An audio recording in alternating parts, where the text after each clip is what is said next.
जीव शरीर में किस जगह रहता है? ये बिल्कुल वैसा सवाल है जैसा आपके मकान है एक, और उस मकान में बहुत सारे कमरे हैं, बेडरूम है, ड्राइंग रूम है, बाथरूम है, किचन है, स्टोर रूम है।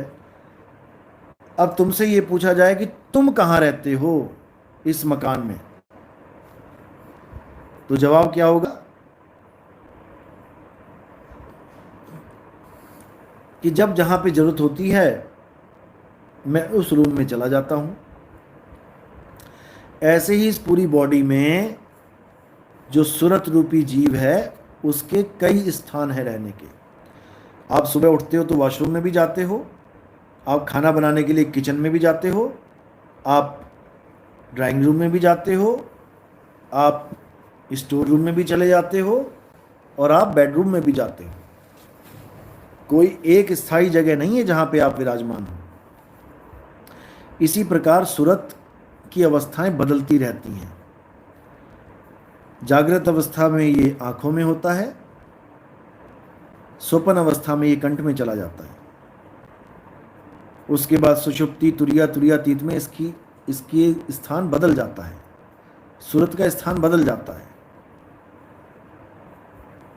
लेकिन जो इसका आत्म स्वरूप है वो अचल है, वो नहीं बदलता। इसलिए उसको सुरत रूप से आत्म स्वरूप में आ जाना चाहिए, क्योंकि सुरत शरीर में फंसी पड़ी है और आत्मा शरीर से परे है। अजूनी सैपंग, जूनों से परे है। शरीर ही बंधन है सुरत का, और आत्मा ही निर्बंध है। इसीलिए सब संतों ने आत्मज्ञान बोला है। और जहां वाणी में लिखा है कि आत्मज्ञान कूप की छाया की तरह है, तो वो आत्मज्ञान जीवात्म ज्ञान की बात की गई है। जीवात्म ज्ञान कूप की छाया के जैसा है। कूप क्या है? ये कूप ही है, ये कुआं ही है, और इसमें जो छाया है वो जीवात्मा के रूप में,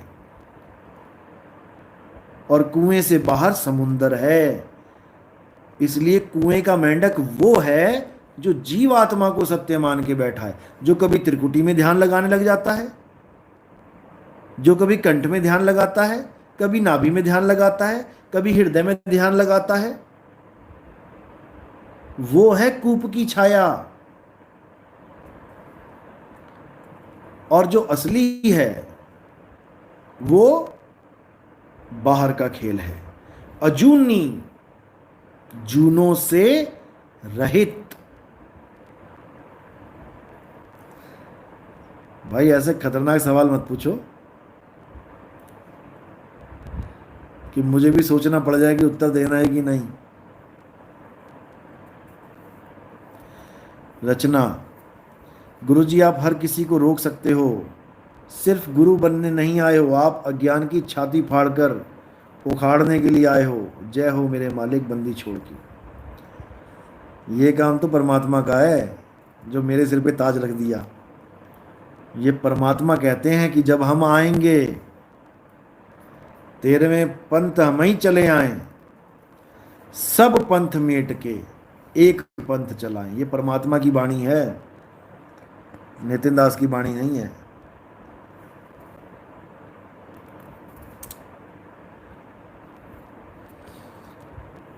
गुरुजी कजन्स की डेथ पर उनके घर खाना खाना पड़ा, क्या ये नहीं करना था?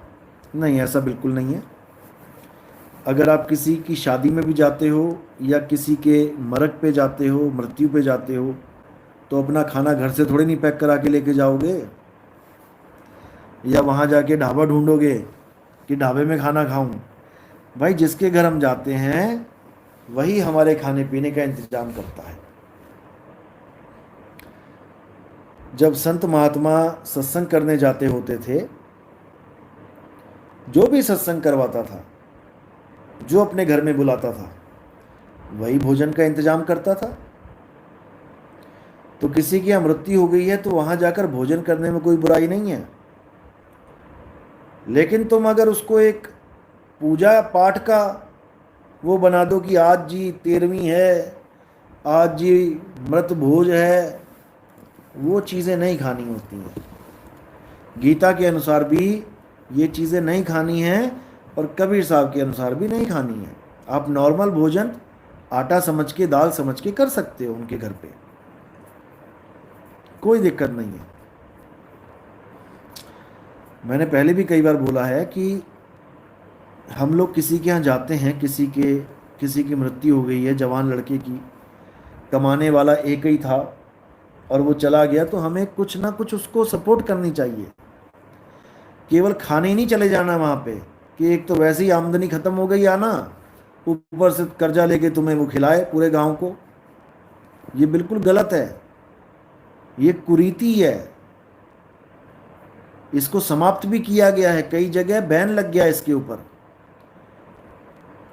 तो हमें भी एक साथ एकजुट होके इसके खिलाफ होना चाहिए। वो आपकी सपोर्ट के हकदार हैं। जाओ, कोई 1000 दो, कोई 2000 दो, किसी की हैसियत ज़्यादा है वो 10,000 देवे, ताकि उनको संभलने का मौका मिले। कम से कम 1 साल तक वो इस चिंता से बिल्कुल दूर हो जाएं कि हम खाएंगे क्या। कम से कम इतना सब सगे संबंधी दो उसको कि वो चिंता मुक्त हो जाए, और इतने के बीच में वो अपने पैरों पे खड़े हो जाए। अगर कोई आदमी ख़त्म हो गया, उसकी बीवी अकेली है बेचारी, तो उसको सपोर्ट दो।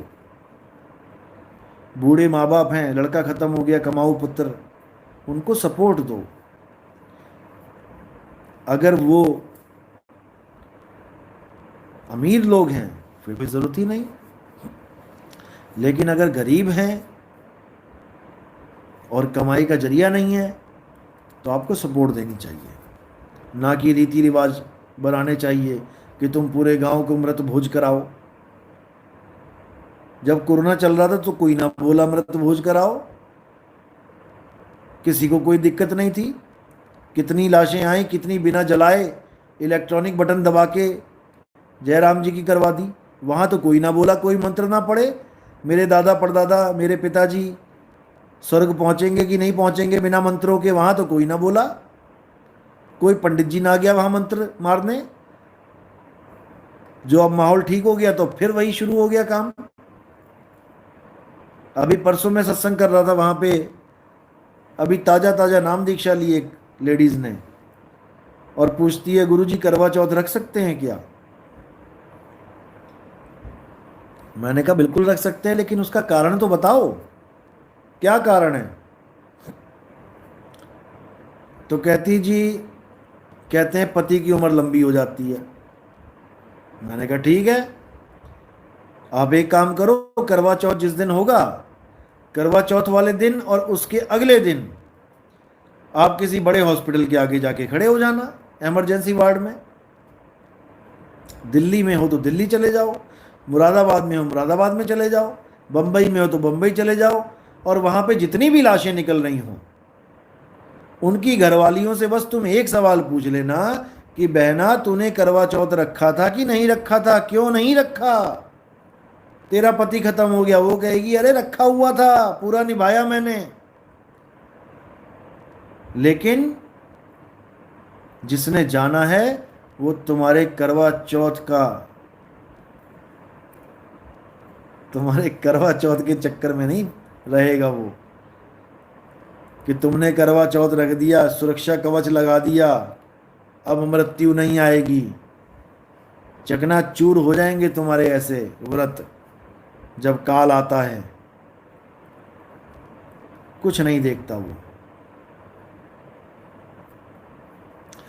इसलिए इन भ्रमों से भी निकल जाओ। ये करवा चौथ रख रही हो तो बेचारे की सांसें चल रही हैं, तुमने डरा डरा के मार दिए सारे पति।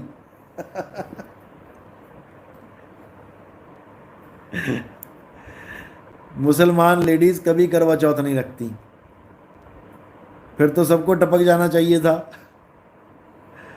सिख भी आधे नहीं रखते हैं लेडीज, कई हैं जो बीच बीच में देखा देखी चल पड़ती हैं। ईसाई भी नहीं रखती हैं, ईसाई लेडीज कभी करवा चौथ नहीं रखती हैं। फिर तो ये सब खेत खाली हो जाने चाहिए थे। तो इस भ्रम से बाहर आ जाओ कि करवा चौथ रखोगे तो तुम्हारा पति जीवित रहेगा। जिसने जाना है उसने जाना ही है। जिसकी जब तारीख फिक्स है तो फिक्स ही है। तुम्हारे कोई व्रत रखने से उसका कुछ होने वाला नहीं है,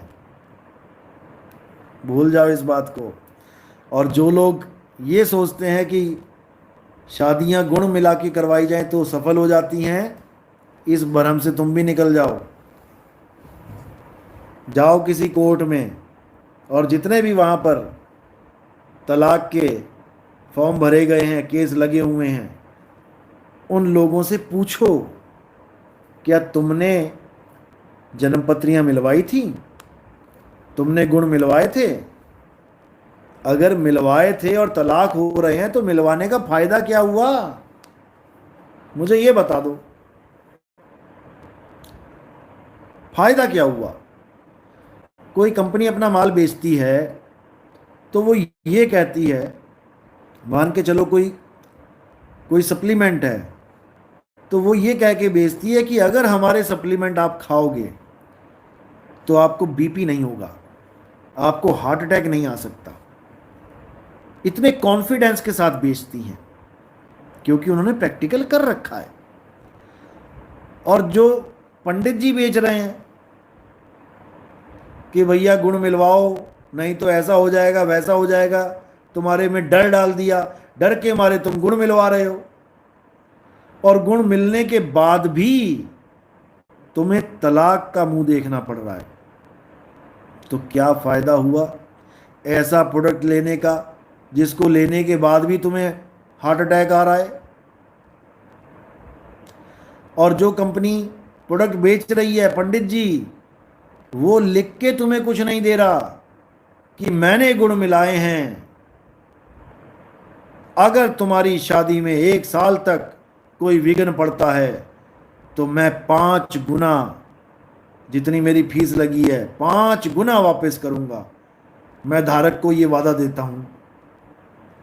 कोई नहीं देगा, क्योंकि अपने प्रोडक्ट पे ही भरोसा नहीं है, अपने ही प्रोडक्ट पे भरोसा नहीं है, केवल डराना जानते हैं कि बेटा ये काम नहीं करोगे तो ऐसा हो जाएगा। लेकिन उनको पूछो, महाराज जी अगर हमने आप वाला काम कर लिया और अगर फिर भी ऐसा हो गया तो क्या होगा, तो हम क्या एक्शन ले आपके ऊपर? गर्दन झुक जाएगी, गर्दन झुक जाएगी, लेकिन मुंह से एक शब्द नहीं निकलेगा कि कुछ लिख के दे दें कि हां आ जाना मेरे पास 1 साल से पहले कुछ हो जाए तो।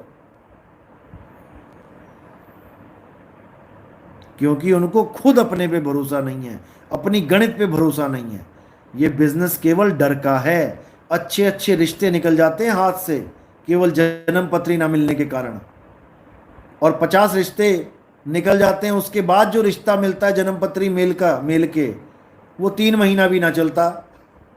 फिर कहती है हाय मेरी किस्मत, मेरे लिए तो इतने बड़े रिश्ते आए थे तो क्यों फंसे थे पाखंडवाद में, कर लेते।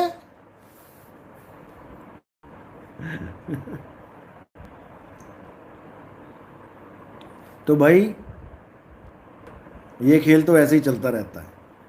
इसीलिए कबीर साहब आते हैं पाखंडवाद का खात्मा करने।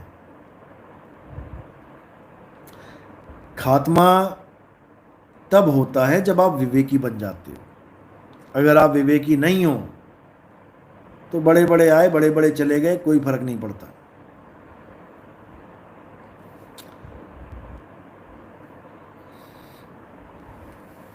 चलो